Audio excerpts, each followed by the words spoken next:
delimitar los puntos anatómicos que van a, o que en los cuales se van a basar para poder hacer las incisiones, ¿no? Por ejemplo, nervios periféricos que pasan por ciertas áreas para poder tener un poco de cuidado al momento de hacer las incisiones o los abordajes, que ya lo van a hacer los compañeros también en otro grupo. Bueno, entonces son 41 compañeros. Solo. ¿Por qué no están asistiendo, Miriam? Ahora me sorprende, no sé, o lo hacemos presencial, creo, porque no me está gustando que estén faltando tanto. Somos 45, doctor. Ahorita en sala estamos 40. Faltarían 5 personas. Entonces, esos 5 ahí no me quedan.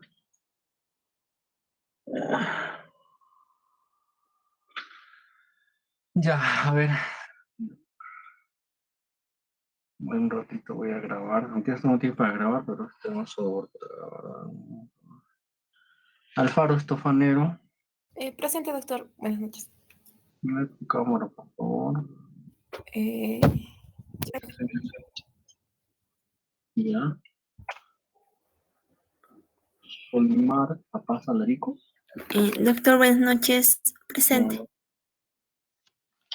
Ya. Y un Calizay Moni. Buenas noches, doctor. Presente. Calla Ticona. Presente, doctor. Buenas noches. Ya. Por favor, que se le vea el rostro en la cámara, por favor, no quiero ver su frente, su cabello. Udelia Carcausto Álvarez. Presente, doctor. Buenas noches. Johnny Karina Mani. Presente, doctor. Buenas noches. Johnny. Presente, doctor. ¿Se me escucha? Sí. Estén atentos a la clase, por favor, porque después el examen van a estar llorando. Están haciendo otras cosas. Ya. Casilla Paredes. Presente, doctor. Buenas noches. No. Edwin Pascual.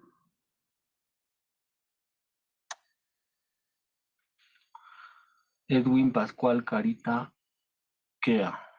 Presente, doctor. Buenas noches. Ya. Tu cámara, Edwin.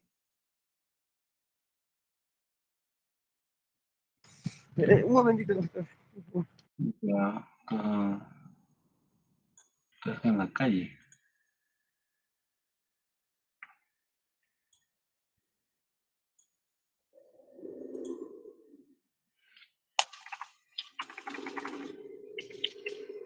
Presente, doctor. Buenas noches. Ya. Estás en la calle, ¿no?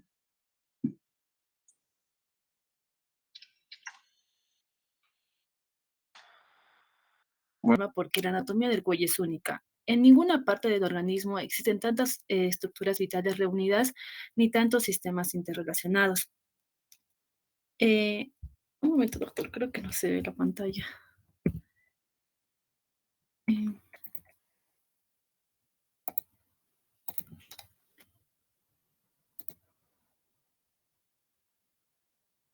Ya. Ahora sí, ¿verdad? Ya. Como mencionábamos, la anatomía del cuello es única. En ninguna parte del organismo existen tantas estructuras vitales reunidas ni tantos sistemas interrelacionados. También cabe recalcar que la anatomía del cuello y la ubicación de estructuras importantes deben conocerse bien antes de cualquier cirugía de cuello. Los riesgos de complicaciones aumentan con las cirugías secundarias y terciarias, y la cirugía del cuello es comúnmente realizada por los cirujanos plásticos. Por lo tanto, el cuello es una zona compleja desde el punto de vista de manejo quirúrgico. Es por ello conocer con precisión los detalles anatómicos que vamos a mencionar a continuación. Primeramente, vamos a ver, según la bibliografía, la define el cuello como la región anatómica del cuerpo entre la clavícula y mandíbula, el cual contiene varias estructuras vitales y sirve para separar la cabeza del torso. Esta se extiende desde la parte anterior de lo que es la mandíbula hasta la parte superior del manubrio del esternón y posteriormente desde la línea nucal del hueso occipital hasta el disco intervertebral situado en C7, cervical 7 y T1. La bibliografía la limita superiormente por el borde inferior de la mandíbula, anteriormente por la línea media, inferiormente por el borde superior de la clavícula y posteriormente por el margen anterior del músculo trapecio. Cabe recalcar también que en el cuello existen 4 compartimientos que son un compartimiento anterior, el cual es también llamado como compartimiento visceral, el cual va a contener parte de los sistemas respiratorio, digestivo y va a contener glándulas endocrinas. El compartimiento vertebral o compartimiento posterior va a contener lo que es las vértebras cervicales, la médula espinal, los nervios cervicales y los músculos asociados con la columna vertebral. Y vamos a encontrar 2 laterales que van a ser los compartimientos vasculares, los cuales van a contener lo que es la arteria carótida común, la vena yugular interna y lo que es el nervio vago, esto a cada lado del cuello. También es importante recalcar las fascias del cuello. Las fascias del cuello van a ser envolturas de tejido conectivo, los cuales van a estar posteriores a la piel. Eh, em, em, Menciona que también, bueno, las fascias del cuello rodean músculos, vasos y vísceras, formando planos quirúrgicos definidos y envolturas faciales. También la bibliografía resalta que es obligatorio el conocimiento de esta para extirpar el cáncer y tratar las infecciones de cabeza y cuello. Em, También la bibliografía resalta lo que es el cáncer metastásico de células escamosas de cabeza y cuello, el cual son células cancerosas que se diseminan a lo que son los ganglios linfáticos del cuello, el cual van a seguir ciertos patrones predecibles y estos planos faciales van a permitir la extirpación con una preservación de muchas estructuras vitales. Bueno, en cuanto a las fascias del cuello o la fascia cervical, va a tener 2 componentes, una fascia cervical superficial y una fascia cervical profunda, que básicamente va a ser solamente la continuación de esta. En cuanto a la fascia cervical superficial, el cuello después, posteriormente a la piel, vamos a encontrar lo que es el tejido celular subcutáneo, que va a componer parte de la fascia cervical superficial. Además, también va a estar compuesto por tejido conjuntivo laxo, pequeños nervios y vasos sanguíneos que carecen de nombre. Y también a este nivel vamos a encontrar lo que es un músculo muy importante, que es el músculo platisma. Este músculo platisma va a estar encargado de dibujar inferiormente las comisuras de la boca y también para bajar el labio inferior. Como podemos ver, va a ocupar la mayor parte de la superficie anterolateral del cuello, extendiéndose desde la parte superior del tórax y el hombro hasta lo que es la mandíbula y va a estar inervado por el nervio facial. Eh, Acá a este nivel vamos a encontrar canales linfáticos superficiales que se encuentran por encima de este músculo y la extracción de estos canales linfáticos superficiales solamente requeriría una extracción de la piel. Y bueno, en cuanto a la fascia cervical profunda, se va a organizar en 4 capas diferentes, bueno, en 3 y una vaina carotidia. Estas van a ser la lámina superficial o también conocida como lámina de revestimiento, que lo vamos a encontrar de color verde, una lámina pretraqueal, el cual va a estar acá de color morado, una lámina prevertebral, la que va a estar de azul, y una vaina carotidia. En cuanto a la capa o la lámina superficial o la capa de revestimiento, se va a originar lo que va a ser en el ligamento nucal, que lo vamos a encontrar a este nivel, y las espinas de las vértebras cervicales y van a discurrir hacia adelante y rodeando así por completo lo que es el cuello. Esta capa de revestimiento va a envolver lo que es el músculo trapecio, que está aquí, al músculo esternocleidomastoideo, también lo que es la glándula parótida y submaxilares. Eh, en cuanto a la capa pretraqueal se va a dividir en una porción anterior, que está acá, la de verde, el cual va a envolver al músculo esternoioideo y al esternotiroideo. Y posteriormente su otra división, su porción posterior, va a envolver lo que es acá la glándula tiroides, formando así una falsa cápsula de la glándula.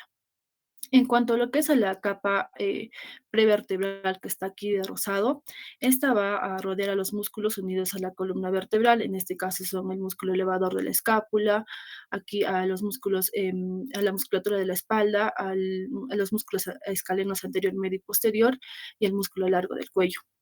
Y en cuanto a lo que es a la vaina carotidia, va a contener aquí a lo que es a la vena yugular interna, a la arteria carótida interna y al nervio vago. A este nivel vamos a encontrar un grupo cervical profundo de ganglios linfáticos que va a encontrarse a lo largo de lo que es, a lo largo de la vena yugular interna dentro de esta vaina, que lo podemos ver acá. Para la extirpación de estos ganglios se puede facilitar mediante la extirpación de la vena yugular interna. Bueno, ahora pasaremos a lo que es la división del cuello. Para fines descriptivos, el cuello se divide en triángulos anteriores y triángulos posteriores. El triángulo anterior se va a limitar por el borde anterior del músculo esternocleidomastoideo, en el borde inferior por lo que es la mandíbula, el borde inferior de la mandíbula, y por la línea media del cuello.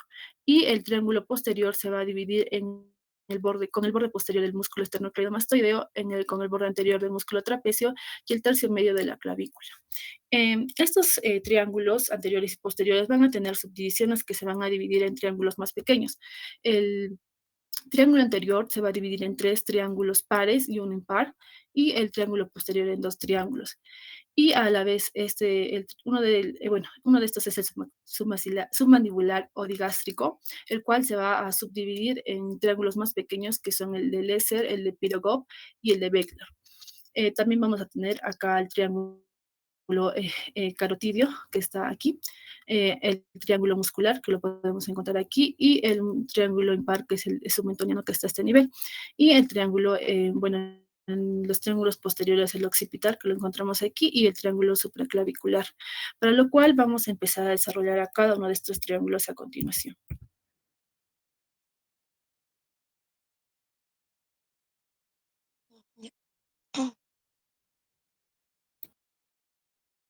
Doctor, compañeros, tengan ustedes muy buenas noches. Continuando con la exposición, vamos a continuar a delimitar cada uno de los triángulos, como también las estructuras de importancia que se encuentran en cada uno de estos. Como bien mi compañera lo explicó, tenemos en 2 grandes grupos, ¿no? El triángulo anterior y el triángulo posterior, los cuales están limitados principalmente por la presencia del músculo esternocleidomastoideo. Y dentro de los triángulos anteriores tenemos el triángulo submaxilar, el triángulo carotidio, el triángulo muscular y el único triángulo impar, que es el triángulo submentoniano, para lo cual mi persona va a pasar a explicar el triángulo submentoniano y el muscular. Siguiente, por favor. Ya. Empezando con el triángulo submentoniano, este triángulo, como les menciono, es el único triángulo impar. A ver, siguiente.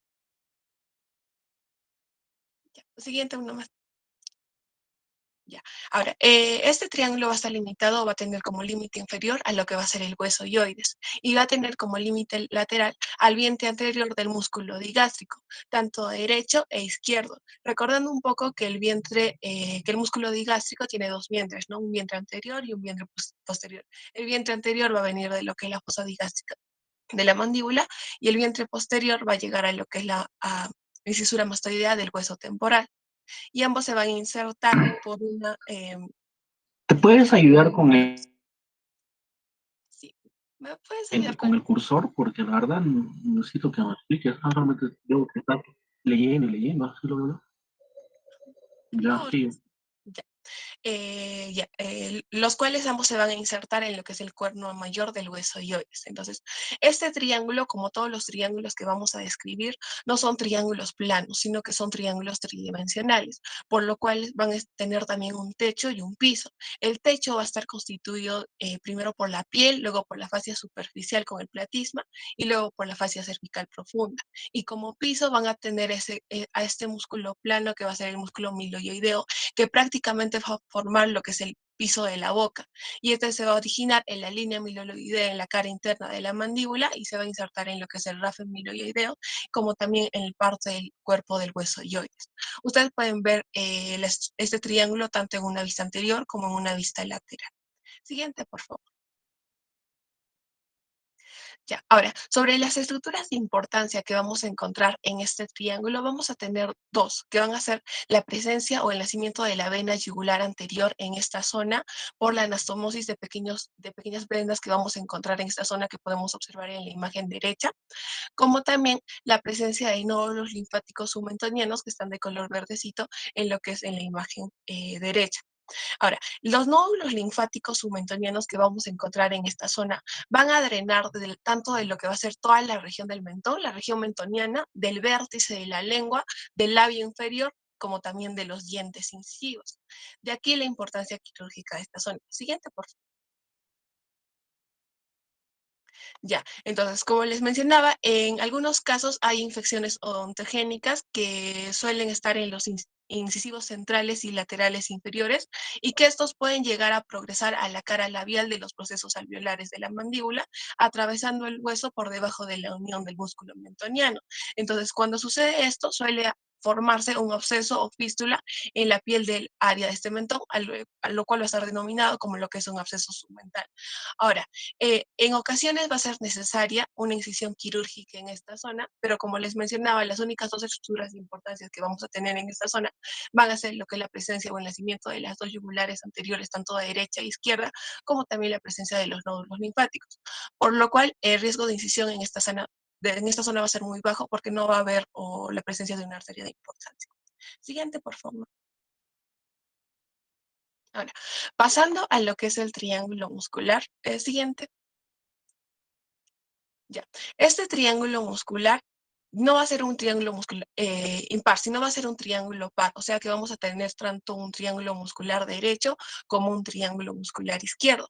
Este va a estar limitada en su borde póstero superior de color amarillo por el vientre superior del músculo humoyoideo, el cual se va a insertar en lo que es el hueso yoides. Y por su borde inferior posterior, por el borde anterior del músculo esternocleidomastoideo que está de color celeste. Ahora, en el borde anterior va a estar dado por la línea cervical media que va a ir desde el hueso yoides a lo que es el esternón. Siguiente, por favor. Ya. Y ahí tenemos lo que es el triángulo muscular derecho de color morado, tanto en lo que es en su cara anterior como en su cara lateral. Ahora, también va a tener un techo que va a estar constituido primero por la piel, luego por la fascia superficial con el platisma y la fascia cervical profunda. Y como piso va a estar constituido el músculo que tenemos dentro del triángulo, que va a ser el músculo esternoyoideo y por debajo de esta el esternotiroideo. Siguiente, por favor. Ya. Sobre las estructuras de importancia que vamos a encontrar en este triángulo, primero, desde la parte más superior e inferior, vamos a tener la presencia de lo que es el cartílago tiroides. Debajo del cartílago tiroides vamos a tener lo que es la membrana cricotiroidea.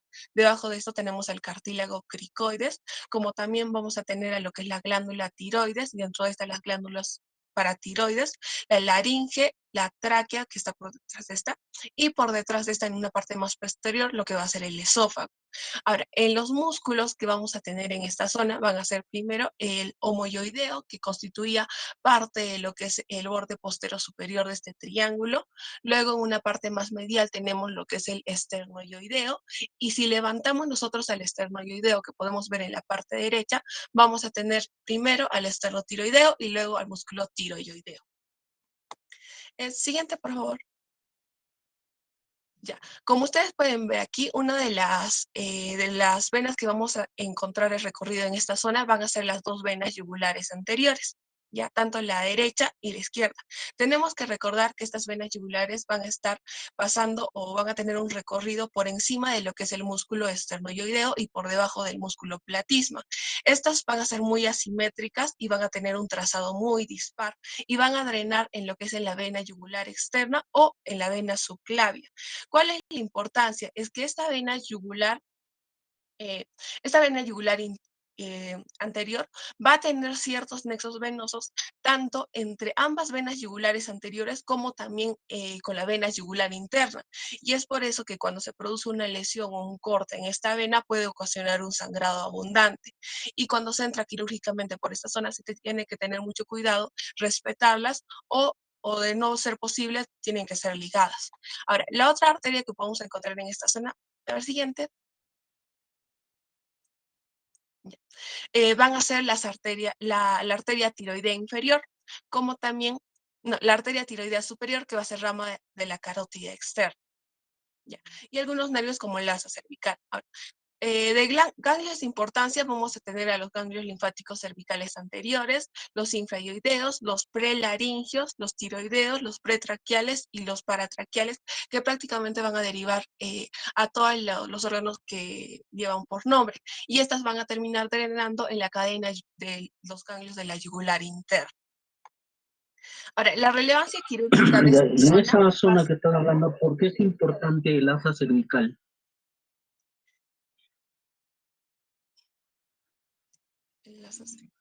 En esa zona que estás exponiendo ahorita, ¿por qué es importante el asa cervical en el triángulo muscular? porque parte de los nervios de esta asa cervical van a inervar los músculos infrayoideos. ¿De ahí Lo más, qué pasa si se lesiona?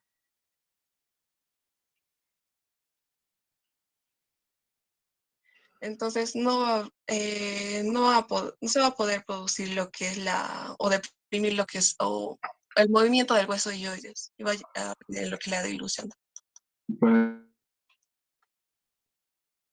aquí es bueno movimiento del hueso, ya es. La asa cervical es una rama del hipogloso, del iogloso, ¿de qué nervio? No, el asa cervical, si mal no recuerdo, del hipogloso, doctor, pero ¿Cómo nace que de no? las ramas de la C1, de la C2 y de la C3. ¿Cómo me vas a decir si más no recuerdo? Disculpe, doctor. Nace de las raíces espinales de la C1 a la C3. C1 más C2 y C2 más C3, ¿no? Sí, sí, Esa es la doctor. unión. ¿Ya? ¿Y esos nervios tendrán alguna función, algo, sirven para algo?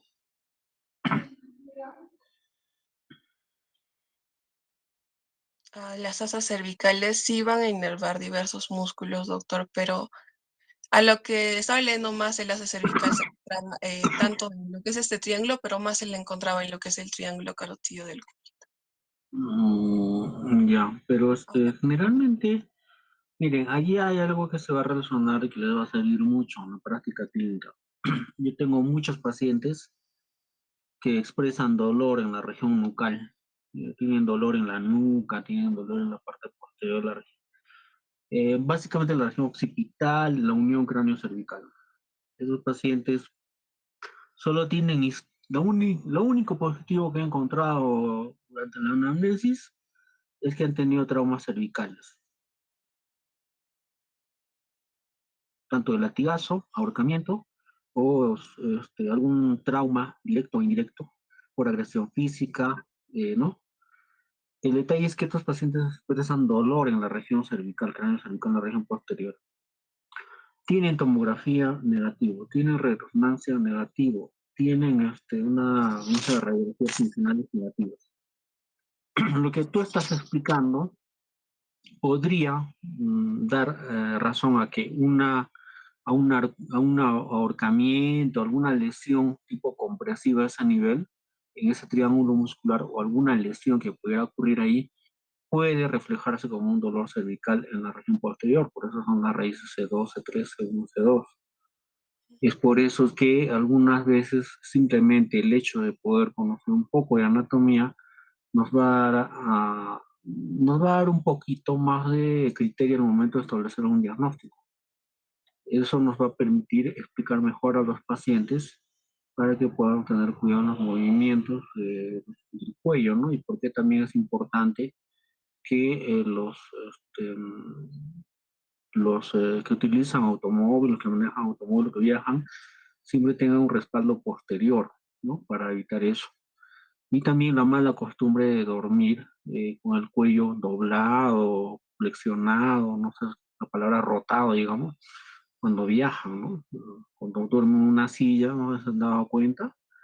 Hay muchas personas que duermen como y tienen todo el cuello todo doblado. Después pasa un tiempo, acuden al médico diciendo que les duele la cabeza, quieren tomografía, quieren resonancia, no hay ninguna patología que se pueda ver en esos exámenes, pero el paciente presenta dolor. Entonces hay que saber un poquito relacionar lo que estás explicando ahora, ¿no? Pareciera simple, pero van a tener muchos pacientes que son portadores de dolores crónicos, que a veces no son fáciles de poder explicar y peor aún de tratar. Continúa, por favor. Ya, gracias, doctor. Como les mencionaba, la relevancia quirúrgica de esta zona principalmente se va a dar por procedimientos invasivos que se van a dar, como lo que es una traqueotomía, una tiroidectomía o una cricotirotomía. Recordando principalmente en estos casos que la principal lesión en la parte más superficial se puede dar por un corte, lo que les mencionaba anteriormente, de lo que es la vena yugular anterior, o más profundamente por una lesión en la arteria tiroidea superior, que puede producir un sangrado abundante durante la cirugía. En el caso de la tiroidectomía, bueno, esta puede ser, es una remoción parcial o total de la glándula tiroides que puede estar indicada en pacientes con desórdenes tanto funcionales como, por ejemplo, hipertiroidismo o desórdenes neoplásicos e inflamatorios. En el caso de la cricotirotomía, en cambio, es un procedimiento de emergencia que se realiza un corte en lo que es la membrana cricotiroidea y se indica solo cuando no es posible tanto una intubación de emergencia ni una traqueotomía ordenada. Bueno, eso sería todo con mi parte. Le hago el paso a mi compañera. Muchas gracias. Continuando con la exposición, vamos a hablar acerca del triángulo submandibular. Para delimitarlo mejor vamos a ver la imagen que podemos ver. Es la línea de color verde. Vamos a relacionar con el límite superior, que es el borde interno de la mandíbula. Y el de color amarillo es el músculo digástrico, tanto su vientre anterior y posterior, que van a delimitar el límite anterior y posterior. Ahora, como piso, nosotros vamos a tener el músculo miloioideo y el músculo hipogloso y el constrictor medio de la laringe. Siguiente, por favor. Ya, como podemos ver en las imágenes, el de color verde lo podemos relacionar con el músculo miloioideo y el azul con músculo hipogloso. Ahora, el techo de esto, el techo del triángulo submandibular, vamos a relacionar con el primer plano encontrado quirúrgicamente, ¿no? Como ya lo mencionó la compañera a un inicio de la disertación. Esta va a comprender la piel, la fascia superficial, ¿no? Que estos van a encerrar a todo el músculo platisma y a la grasa subcutánea. Siguiente, por favor. Ahora, la importancia de esto va a recaer en el contenido que vamos a encontrar dentro del triángulo submandibular. Entonces, como contenido vamos a clasificarlo en arterias, venas, nervios y las estructuras que se va a encontrar. Como arteria vamos a encontrar a la arteria facial, a la arteria submentoniana y a la lingual. La arteria facial, tanto la arteria facial como la arteria lingual, estas son ramas de la arteria carótida externa. Y durante el trayecto de estas dos arterias es por donde vamos a encontrarlo nosotros dentro del triángulo submandibular. Y aquí la importancia, ¿no? De identificar el lugar por donde se va a pasar para realizar algunos procedimientos quirúrgicos. Ahora, vamos a tener como venas que son, que van a tener la misma predisposición que las arterias, ¿no? Y como nervios lo vamos a abordar en las siguientes diapositivas. Y como estructuras, la de mayor realce o importancia vamos a tener a la glándula submandibular, ya que esta es una glándula muy vulnerable a patologías. Se podría decir que se debe tal vez a la secreción mixta que esta glándula va a tener, que es tanto serosa como mucosa, o tal vez no al drenaje que va a ser antigravitacional, que esta nos podría llevar a ciertas patologías, ¿no? De los que podemos ver son el agrandamiento de esta glándula, ¿no?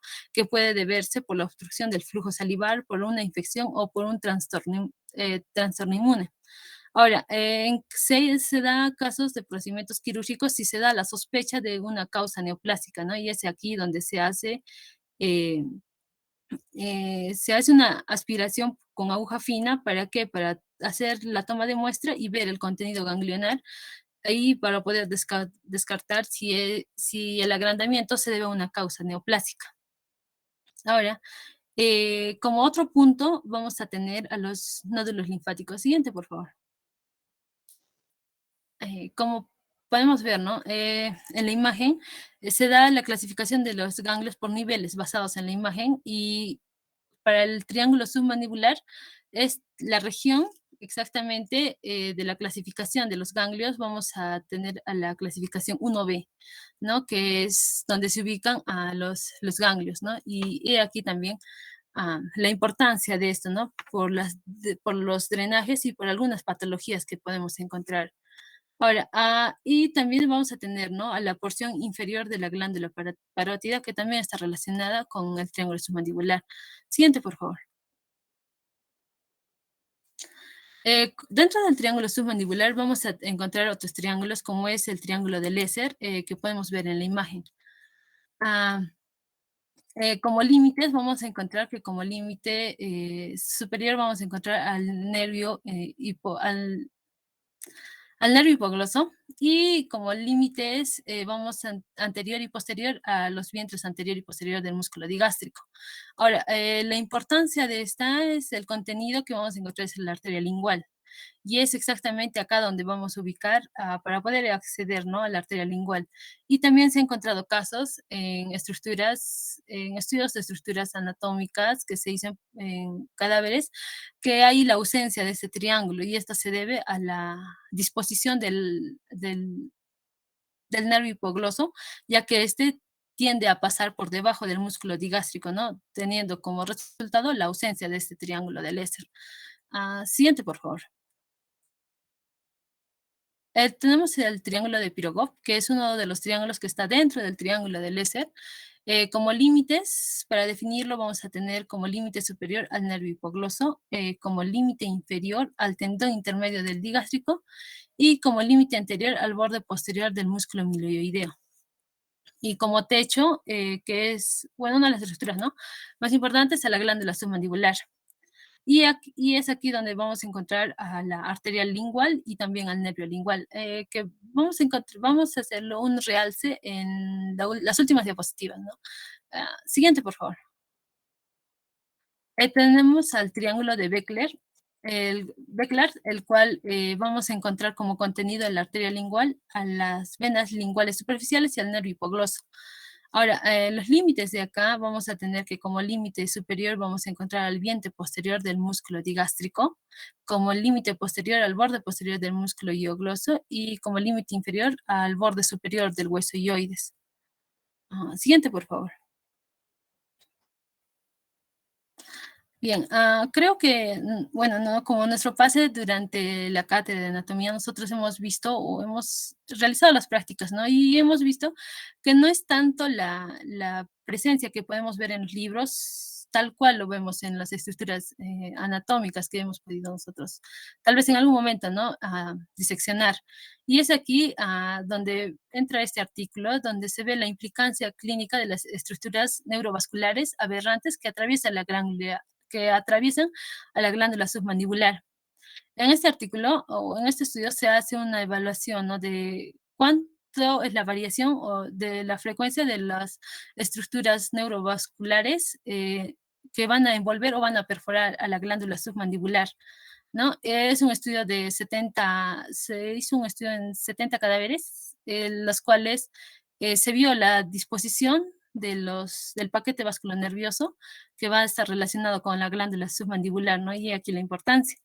En los cuales se puede ver, ¿no? A ver, en la primera imagen, que es la imagen A, se ve, ¿no?, de una vista anterior que muestra tanto la anatomía clásica, que es el lado izquierdo de la foto, y como también la variante, ¿no?, que es el lado derecho de la foto.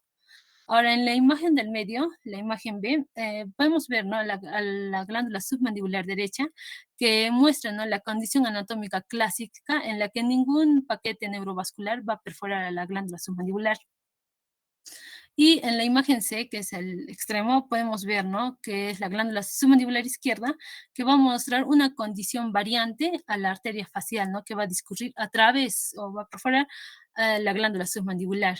Y en este artículo se da, ¿no?, como conclusión del estudio que se hizo, que de 70 glándulas, que sería el 100%, el 25.7% fueron perforados por al menos una estructura neurovascular aberrante. Y aquí la de las estructuras que con mayor frecuencia se encontró es la arteria facial, con mayor frecuencia. En uno de 70 fueron 13, seguido por la vena facial, continuando con la arteria y la vena labial inferior, y con los nervios de las ramas cervicales de la arteria facial, del nervio facial, ¿no? Ya, ahí Y quédate. Dime, a ver, Mm,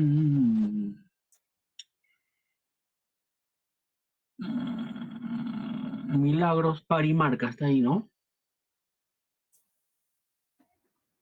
Milagros Parimarca. ¿Hasta ahí? Sí, doctor.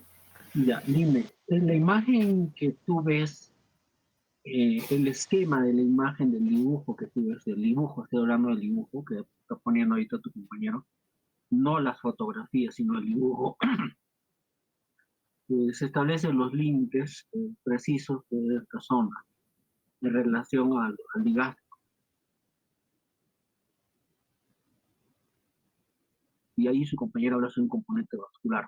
¿En qué casos yo aplicaría el conocimiento de esta región anatómica para solucionar un problema? ¿Qué problema, en qué caso se aplicaría lo que está explicando ahorita su compañero?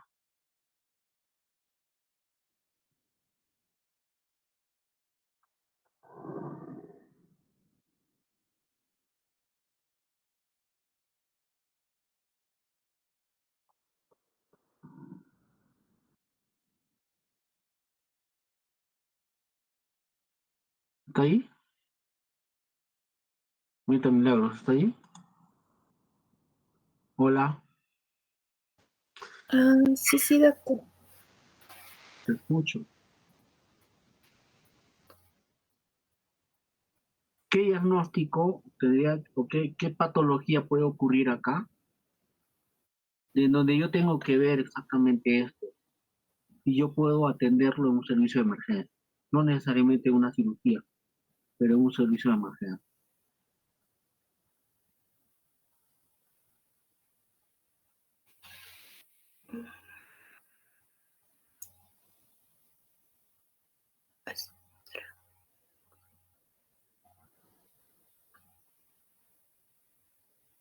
Hola.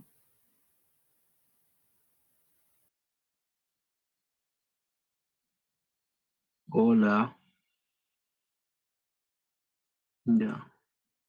Milagros, no puedes, ¿no? Hola. No, doctor. Ya. Perca Olarte. Presente, doctor. Buenas noches. La misma pregunta. Mm, Bueno, yo creo que es importante conocer, ¿no? Esta región eh, am, para en patologías de neoplasias, podría ser en esa No, región, a ver. ligadura de No, la arteria facial. un momentito. Yo me he preguntado, porque es importante, te he preguntado qué patologías en esta zona que el compañero está explicando me ayudaría a mí mucho los dos referencias anatómicas que me está dando para evitar errores en un servicio de emergencia. ¿Qué patología? Obstrucción del flujo salival, doctor. No, y que yo puedo atender en un servicio de emergencia. O sea, yo como médico general lo puedo atender. O en un servicio de serums lo puedo atender. No necesariamente lo voy a referir, pero lo puedo atender. No voy a operarlo, pero sí lo puedo atender. Pero necesito saber las referencias anatómicas que tu compañía está explicando para evitar lesionar ciertas estructuras. ¿En qué patología tú crees que podrías aplicar esto? Esa es la pregunta.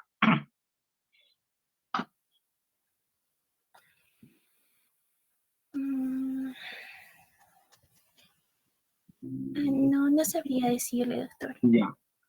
Miren, señores estudiantes, aprendan una cosa. Cuando alguien pregunta, no tengan miedo ni la razón en el sentido de poder equivocarse. Tampoco tengan miedo a un profesor que les grita, que les diga todo, porque más allá no vamos a poder llegar. No vamos a poder, bueno, otras cosas que ya son humillar, esas cosas para un profesor nunca. De otro tipo de personas sí pueden hacer. Pero traten más o menos de ponerse en el escenario de lo que se les pregunta. ¿Qué pasa si, miren, imagínense que uno de tus familiares va a emergencia con un aumento de volumen en esa zona y que ustedes que han revisado su estudiantes de anatomía, pero los estudiantes de medicina, se dan cuenta que cumple ciertos criterios: rubor, tumor, calor, lo que ya conocemos, la actividad sexo. Un absceso, que es lo más común que van a ver en sus serums en un servicio de emergencia. Porque si es un tumor, no van a ir a un servicio de emergencia. Pero si es un absceso, lo más probable que sí. También puede ser una herida por arma de fuego, puede ser por una incidentalmente que se haya incrustado algún objeto a ese nivel, ¿no? Pero lo más común son los abscesos. Lo que sus compañeros van a hablar también, o ya lo han explicado, sobre la parte de los ganglios que tiene relación con la cadena ganglionar que está alrededor de las vías dentarias, que por qué en ciertas zonas son más frecuentes los abscesos en relación a las caries, ¿ya? Entonces, ¿qué es lo que pasa? ¿Qué pasa si, perdón, qué sucedería si es que quien hace el procedimiento en emergencia, residente de cirugía, o el mismo asistente, o un interno, no conoce cómo hacer la incisión a ese nivel para poder evacuar un absceso? Imagínense que se equivoca y lesiona la rama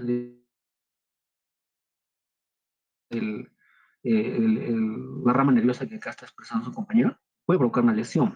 Segundo, no conoce los límites y provoca una lesión vascular. ¿Va a ser fácil de controlar? No va a ser fácil de controlar. Y si produce un problema venoso, va a producir más edema todavía, más aumento de volumen a ese nivel. Y si es que aún así no tiene idea de lo que está haciendo, va a lesionar la glándula submaxilar, que va a provocar probablemente una infección o también un aumento de volumen de esa nivel. Por eso es que es importante que conozcamos simplemente esas estructuras tan superficiales para que podamos hacer procedimientos de ese nivel. Por eso es que cuando se hablan de procedimientos quirúrgicos, si es que no tenemos idea de qué cosas estamos, a qué nos estamos, digamos, arriesgando cuando hacemos una incisión o un procedimiento a nivel cervical, podemos provocar no solamente lesiones nerviosas, heridas, digamos, que son antiestéticas, sino también podemos provocar problemas que pueden convertirse en una emergencia real, que puede comprometer, no tanto la vida, pero sí puede comprometer de cierta forma, digamos, puede comprometer las funciones que puedan cumplir ciertos músculos a este nivel. Por eso es que es necesario entender eso. Abscesos dentarios lo van a ver. ¿Cómo se drena? Ahí ya depende de ustedes. Si van a referir desde, no sé, un establecimiento que está a 6 horas de un hospital próximo, que tengan un paciente que no puede costear su pasaje, que tengan un paciente que tiene 3 hijos pequeños y que no puede viajar porque tiene que cuidarlos. O sea, en realidad tienen que aprender eso para poder aplicarlos. Si lo vemos desde el punto de vista universitario, pues yo les pongo 0, ¿no? Pero al final no sé qué voy a ganar con eso, ¿no? No voy a ganar nada. No, no. A estas alturas de su carrera de ustedes no tiene sentido, ¿no? Lo ideal es que ustedes puedan comprender a las cosas que se van a someter cuando estén en estos escenarios. Por eso es que tienen que tener una base anatómica, quieran o no. Así como les dije, los que han sido mis alumnos en segundo año, primer año, cuando llevan anatomía conmigo, cuando lleven clínicas, yo les dije, van a volver a repasar, porque si no sabemos anatomía no podemos aplicar nada. Y lo mismo va a hacer cuando sean especialistas. Alguno de ustedes supongo que va a optar por cirugía de cabeza y cuello, cirugía plástica, neurocirugía, otorrinolaringología. Necesariamente van a tener que volver a repasar todo esto, lo que estamos haciendo por tercera vez, para poder comprender mejor los procedimientos quirúrgicos que se hacen ahí y qué técnicas quirúrgicas se aplican para poder hacer, para tener abordajes tanto de neoplasias, infecciones, fracturas. Por ejemplo, en neurocirugía, ahí lo abordaje que más practicamos es el submandibular.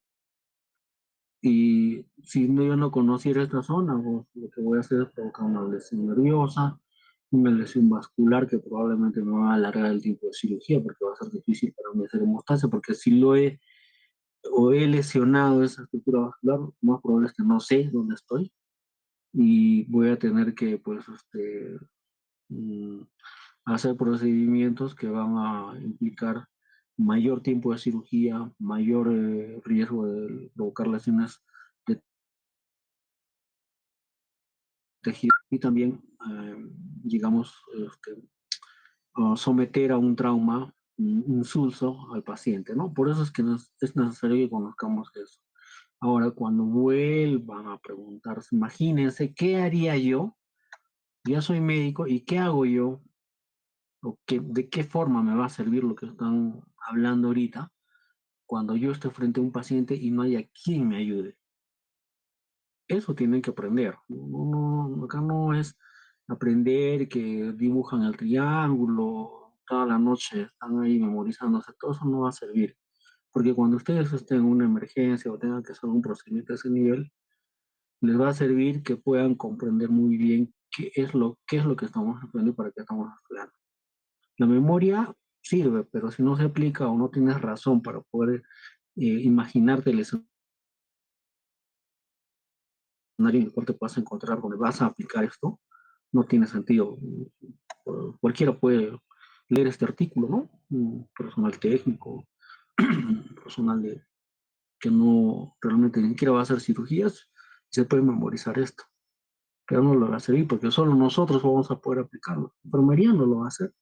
Odontología quizás, ¿no? Quizás ya, porque, bueno, los dentistas pues ahora hacen maxilofacial. Y vuelvo a repetir, todo eso está pasando porque nosotros estamos dejando que eso pase porque somos muy orgullosos como médicos. Ya no queremos hacer muchas cosas y las otras carreras lo están abarcando. ¿Quién lo hace? El obstetriz nunca va a ver esto. El técnico de enfermería tampoco, porque no tiene sentido, no lo obliga, pero si lo lee, de repente sí, pero no está autorizado para hacerlo nosotros, estamos autorizados para hacer procedimientos. Entonces tienen que entender eso, por favor. Cuando les pregunten, no se sientan mal, no decir, ay, no sé nada. Si lo estoy diciendo cosas sencillas. No me gustaría que acá un tiempo, como egresado, les pregunte, a ver, ¿quién te ha enseñado esto? ¿Quién te ha explicado? ¿Te han dicho cómo debes hacer esto? ¿Cuál es la importancia de un absceso a ese nivel? ¿Por qué es importante no cortar ese nivel? Entonces siempre hay alguno que dice, esto puede provocar lesión del hipogloso, puede provocar lesión de la arteria facial, de la vena facial, porque ese nivel está, no sé, el séptimo par, una rama, está en la mandibular, no sé. Algo tiene que quedarse en lo que hablamos. Continúen, por favor.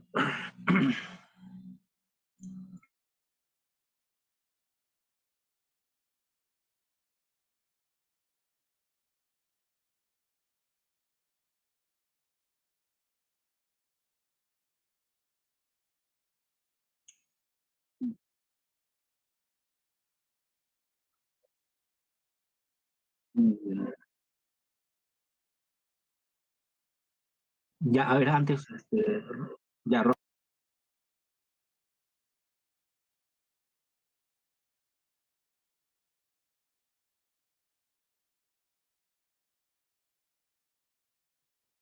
ya, un ratito, a ver, Rosela, un ratito. Lo que les decía, el triángulo carotidio, por favor, escuchen bien a su compañera. Eh, es muy importante desde el punto de vista semiológico, cirugía de emergencias, muchos procedimientos que se hacen a ese nivel, también estructuras vasculares que se utilizan el esternocleidomastoideo como punto de referencia para poder hacer muchas cirugías a nivel, no solamente en el cuello, sino a nivel de la clavícula, la cintura escapular, también para poder hacer procedimientos críticos como la introducción de catéteres a la vía venosa, también ya en casos muy especializados, colocar sondas de monitoreo fisiológico de oxigenación cerebral, ya bueno, pero eso ya es un poco más avanzado, pero esto zona del triángulo carotido es muy importante para evitar también lesión de la misma carótida. Cuando ustedes dominan esta zona, ya van a saber dónde poner un catete, dónde no ponerlo. Y si hacen anestesiología, en una le van a poner el catete. Pero si no, Si solamente ponen por poner o porque así vieron que se hace, y sin tener un solo sustento, van a demorar 1, 2, 3 horas colocando un catéter. Y pues entonces van a morir o se les va a pasar la anestesia si son anestesiólogos. Entonces tengan mucho interés en poder comprender esto, que les va a servir. No solamente para ver los chubos, por todo tiene su razón de ser. A ver, por favor,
Ante todo, doctor, compañeros, tengan una bonita noche. Ya habiendo visto la parte anterior, vamos a pasar ahora a explicar el triángulo posterior del cuello. El triángulo cervical posterior va a estar delimitado por el borde posterior del esternocleidomastoideo en su parte anterior, en la parte posterior por el borde anterior del trapecio, en la parte inferior por el tercio medio de la clavícula, como se encuentra señalado en la imagen, y el piso va a estar cubierto por la capa prevertebral de la fascia cervical profunda. Bueno, de manera general, algo importante de este triángulo posterior es el abordaje posterior del nervio vago en el cuello podría usarse para procedimientos de estimulación del nervio vago para tratar la epilepsia. Se ha visto, ¿no?, que la estimulación del nervio vago es un tratamiento eficaz para la epilepsia intratable y este tratamiento generalmente expone el nervio vago en el cuello mediante un abordaje anterior. Sin embargo, las estructuras anatómicas pueden lesionarse en dicho abordaje, ¿no?, en este abordaje anterior, y es por ello que se informó de un enfoque potencialmente útil para el nervio vago a través del triángulo cervical posterior, ya que este abordaje no dañó ninguna de las estructuras durante el abordaje posterior del nervio vago en el cuello. Y esto podría utilizarse, ¿no?, para procedimientos de estimulación del nervio vago para tratar la epilepsia. Siguiente, por favor. Este triángulo posterior se va a subdividir en dos triángulos. Uno superior, que es el triángulo occipital, y uno inferior, que es el supraclavicular. Estos van a estar divididos por el músculo homoyoideo, ¿no?, el vientre inferior del homoyoideo. Yo les voy a pasar a hablar del primer triángulo, que es el triángulo occipital. Siguiente, por favor. Bien, el triángulo occipital se va a encontrar en la parte superior, ¿no?, del triángulo cervical posterior. Los bordes, su límite anterior y su límite posterior van a ser los mismos que del triángulo cervical posterior en general. ¿No?, en la parte anterior por el borde posterior del esternocleidomastoideo, en la parte posterior por el borde anterior del trapecio, y en este caso su límite inferior va a ser el vientre inferior del homoyoideo. El piso va a estar constituido por los músculos esplenio de la cabeza, seguido del elevador de la escápula y los escalenos tanto posterior y el escaleno medio. Siguiente, por favor. Ya, en el contenido de este triángulo vamos a encontrar a la arteria cervical transversa, también el nervio accesorio que va a discurrir por la superficie del músculo elevador de la escápula oblicuamente hacia abajo y va a alcanzar la superficie profunda del músculo trapecio. También ramas cutáneas y musculares del plexo cervical van a aparecer desde el borde posterior del esternocleidomastoideo y nervios supraclaviculares y una parte del plexo braquial también se van a encontrar en este triángulo. El siguiente, por favor. Los ganglios linfáticos van a ser los pertenecientes a la cadena del nervio accesorio, que es una cadena profunda del drenaje linfático del cuello. Siguiente, por favor.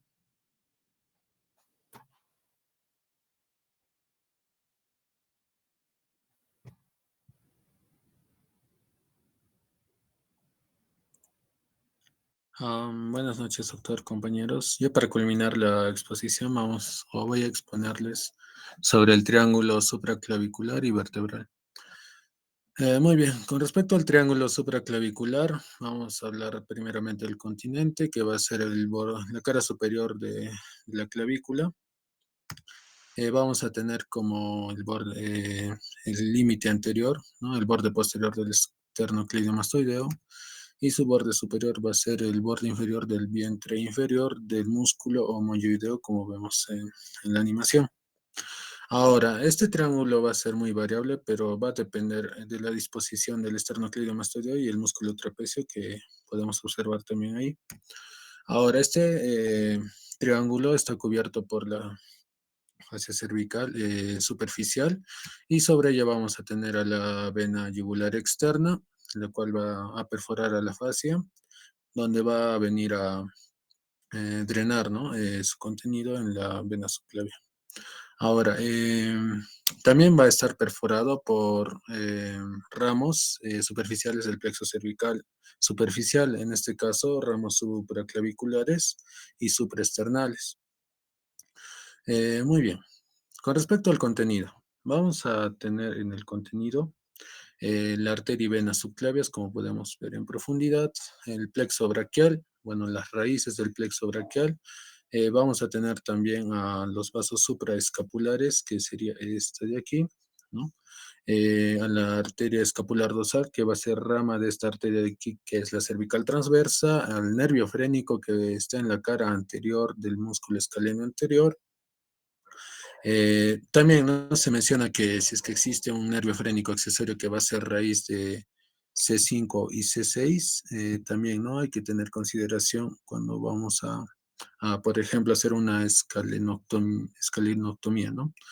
Y ganglios linfáticos. Aquí se menciona más que todo a los del lado izquierdo, que van a tener nombre propio. Vamos a tener en el lado izquierdo el nódulo de Virchow-Tracier y Virchow-Tracier. Entonces, en la siguiente imagen vamos a observar, ¿no? A este nódulo de Virchow o de Tracier. Ahora, ¿por qué solamente en el lado izquierdo y cuál es la importancia de este ganglio linfático? Bueno, sabemos que el conducto torácico que va a venir desde el abdomen, ¿no? Incluso va a drenar partes más inferiores, va a drenar en el ángulo yúgulo subclavio del lado izquierdo, ¿no? De la vena subclavia izquierda. Entonces, es por eso que este ganglio linfático, sea de Virchow o de Tracier, va a ser ganglio centinela para procesos malignos que vengan, por ejemplo, del abdomen o del mediastino. Por eso es importancia y solamente va a aparecer en el lado izquierdo. Con respecto al triángulo vertebral, vamos a tener que sus límites, el borde interno, como vemos en la animación por el lado izquierdo, va a ser el borde lateral del músculo largo del cuello profundamente. Vamos a tener en la base la primera porción de la arteria subclavia y vamos a tener lateralmente al borde anterior del músculo escaleno anterior, como vemos en el lado izquierdo. También lo podemos ver en el lado derecho, en la otra imagen, donde se puede observar muy bien esos límites. Ahora, el vértice va a ser el tubérculo de Chassaignac, que va a ser, pues, la apófisis transversa de la vértebra cervical número 6, ¿no? O también llamado como tubérculo carotidio, como punto de referencia. Muy bien, ¿cuál es el contenido de este triángulo vertebral? El contenido va a ser la arteria vertebral, ¿no? Que va a estar más o menos por ahí, que estoy señalándolo con la flecha. La rama ventral de C8 y C7, que sería C7 por aquí y C8 por aquí, que está recibiendo un ramo de la torácica número 1. La arteria tiroidea inferior que se va a dirigir o va a tener, ¿no? Un callado, un doble callado para el borde inferior de la glándula tiroides. El nervio frénico que, bueno, se observa en la imagen del lado derecho sobre el borde anterior o la cara anterior del músculo escaleno anterior. Ahora, con respecto a ganglios cervicales, vamos a encontrar al ganglio cervical medio e inferior. Por aquí está el medio, porque superiormente está el superior, ¿no? Ahí. Y el inferior, que sería aquí, a este nivel. Y vemos que está incluso fusionado con el ganglio torácico o primer torácico. Y ¿no? En ciertas personas están unidos, no es constante, se llama también ganglio cérvico-torácico, ¿no? Que es la unión del inferior con el primer torácico, o también conocido como ganglio estrellado. Ahora, alguna importancia de este triángulo vertebral que se mencionaba en la literatura es cuando vamos a tener una insuficiencia vértebro-basilar por compresión osteofítica a nivel, ¿no? de las vértebras, lo que se va a hacer es una foraminotomía, ¿no? Y como el doctor nos explicaba hace un momento, podemos, debido a ¿no? a esta acción que podemos hacer, iatrogénicamente podemos lesionar, ¿no? Si no conocemos la anatomía, podemos lesionar al ganglio estrellado.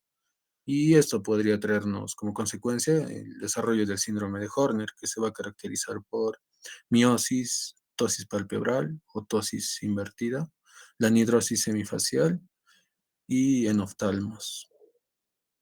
Bueno, eso sería todo con respecto a la exposición del grupo, doctor. Muchas gracias. Ya, está bien. El otro detalle que hay que comentar es sobre las lesiones a veces que se producen en ese nivel de tipo incidental, ¿no? Como he mencionado, las de tipo de látigo, las de movimientos extremos que provocan, por ejemplo, en los que practican deportes de contacto como artes marciales, los que conducen automóviles a mucha velocidad y que cuando hacen frenados bruscos también pueden haber lesiones a ese nivel. Y un extremo, pues por armas de fuego y armas incluso cortantes, ¿no? Que puede provocar unas lesiones que no necesariamente son mortales, pero que pueden condicionar problemas crónicos a posterior, que se pueden explicar posiblemente conociendo la anatomía de esta zona. Es muy importante también aquellos que se van a dedicar a cirugía oncológica. Ahora está, no sé si decir de moda, pero es muy frecuente los problemas oncológicos hoy en día. Y para aquellos que van a, digamos, hacer esta especialidad, las cirugías obviamente son paliativas en algunos casos, pocos casos son curativas, son de tipo mutilante. Entonces, si vas a dedicarte a hacer cirugía oncológica y te gusta esta zona o tienes que hacer un procedimiento, tienes que conocer todo eso, ¿no? Porque si no, el paciente lo vas a dejar peor de lo que, de lo que apoyó estar antes de la cirugía. Bueno, Miriam, ¿van a exponer otro grupo o solamente un grupo? Doctor, solamente un grupo. El otro grupo va a exponer el día lunes. ¿El lunes a qué hora va a exponer? ¿Podría ser, doctor, a las 9? Ya, ¿cuántos grupos faltan? Para esto, para antes del examen, doctor, solo falta ese grupo, el número 4, que va a exponer el lunes. Ya falta uno más, ¿no? Sí. Y el Ya, jueves para el examen. Ujú. ya el jueves vamos a ver la hora para el examen.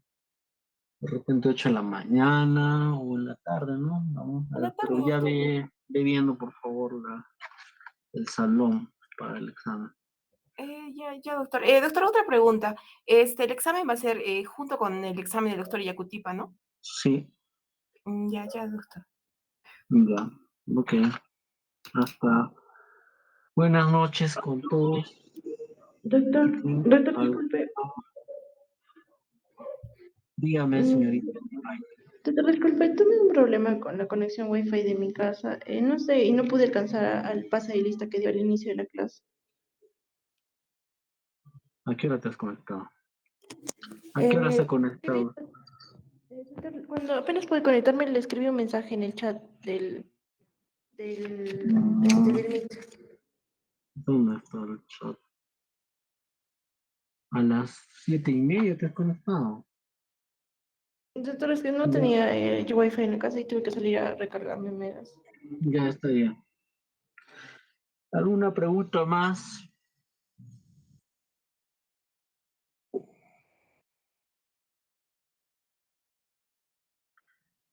Están acá presentes los dos señores estudiantes que han faltado a su práctica conmigo.